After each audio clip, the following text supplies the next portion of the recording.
প্রতিটা রাতেই তোমার একটা মেসেজের অপেক্ষায় থাকি।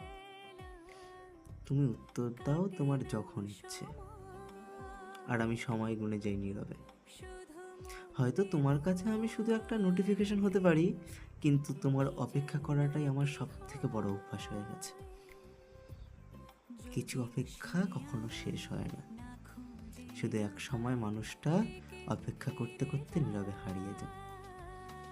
তো তুমিও যদি কাউকে এইভাবে অপেক্ষা করিয়ে থাকো, তোমার উদ্দেশ্যে দুটো কথা বলতে চাই। যে সকালে উঠে গুড মর্নিং বা রাতে শোয়ার আগে একটা গুড নাইট টেক্সট করে দিলে অপর প্রান্তের মানুষটা যে কতটা শান্তি পায়, এটা হয়তো তোমরা বোঝো না। তোমরা তাকে অবহেলা করো, ইগনোর করো। তো তোমরা হয়তো সেই মানুষটার মূল্যটা বা ভ্যালুটা বুঝতে পারো না।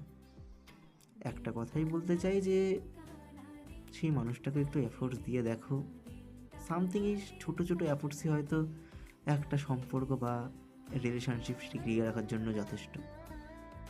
তো ভালো থেকো তোমরা।